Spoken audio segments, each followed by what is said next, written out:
One of these discs is a saviour. The other one is no use at all.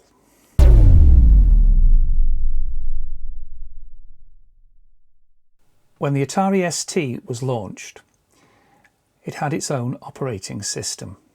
As you can see here on the screenshot, the TOS Tramiel operating system.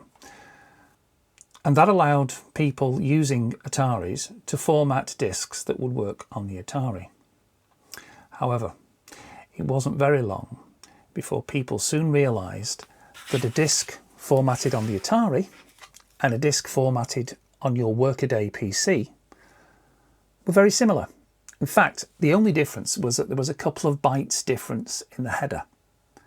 But this had a significant impact. Your disc formatted on the Atari would work on the Atari, but if you put it into a PC, the PC would say, "Not formatted, do you want to format this disc?" Which was often not a good idea if you'd recorded something. However, an MS-DOS formatted disc would read and write perfectly in the Atari. And this became my path to salvation. When I started moving away from the Atari, I transferred all of my files onto MS-DOS formatted discs, and off that onto the hard disk of the laptop I had at the time, which rather conveniently, and it was rather timely because it was the last laptop I had that had a 3.5-inch disk drive. After that, it was all these DVDs and CDs, but nothing that would be compatible with a disc you took out of an Atari. So when you came to back up out of Cubase, what you were faced with was this screen. And you could either back up your song as an entire song, including the arrangement and the drum map, or you could back up the arrangement, or you could back up the drum map.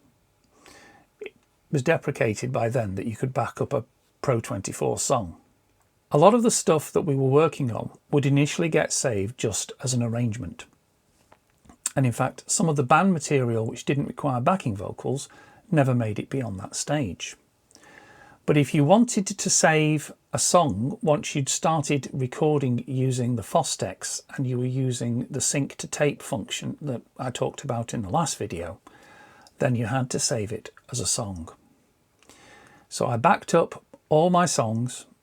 There were some songs that were in arrangement form only because they'd only ever been backing tracks for the band, of which more to come.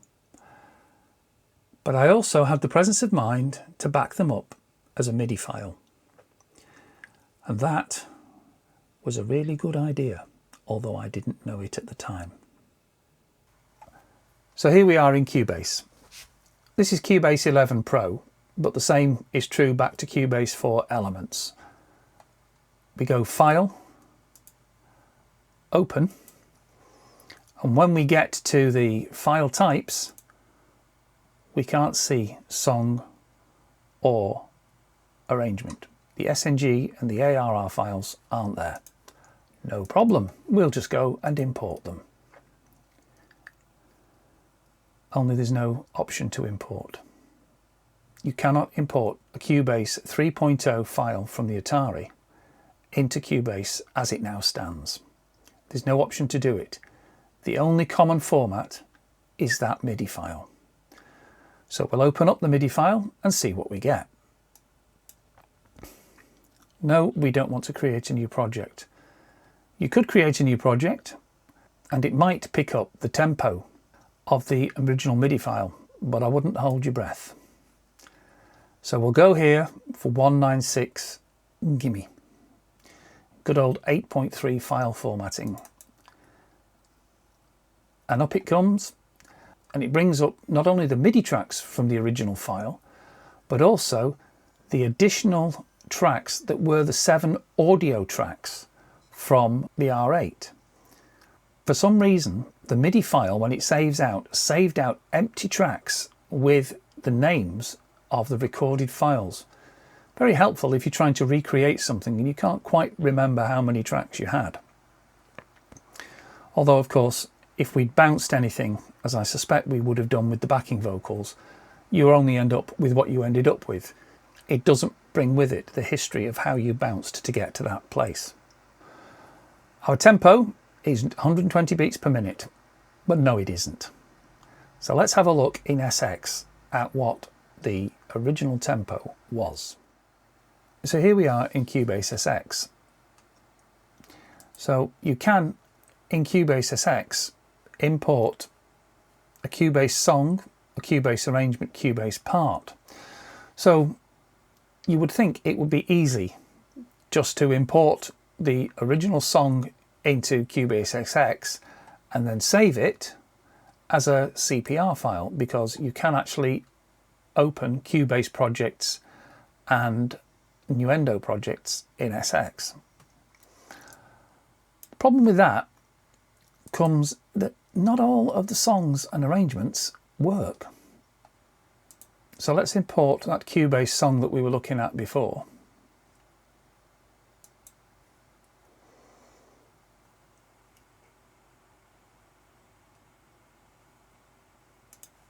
There we are.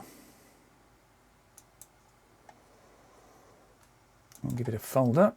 Now that's interesting. We have a peculiar format.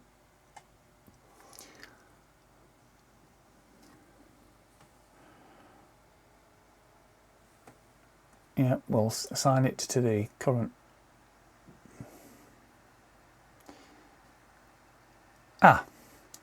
And here you have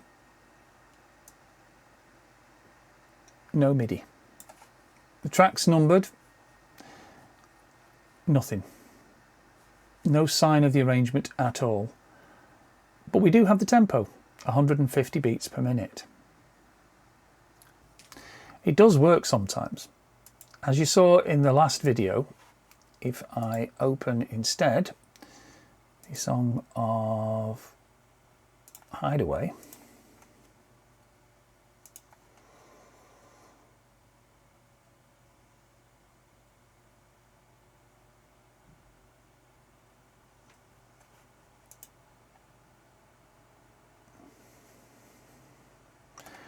it does actually bring up the entire arrangement so that you can see what you had in the MIDI. And it also brings up the tempo, but you're still lacking those 7 audio tracks that we would have had to go along with this. The only way to retrieve them is to open the MIDI file. So what lessons can we learn from this? Well, I think the message is quite clear, and it's the title of this video: backup, backup, backup. If you want to be able to go back to the music you've made in the past, you need to be able to be sure that it can be opened in whatever DAW you're using in the present. So you need to make sure that you can always access the media it's saved on and open the file formats in which it was created. I've had to use multiple programs and multiple file formats to access the information that I want. And the reason I want it is that I'm trying to re-record some of the band material. And in the next video, I'll talk a bit more about the band, how we worked, and we'll start to think about re-recording one of those songs. So until next time, you take care of yourselves.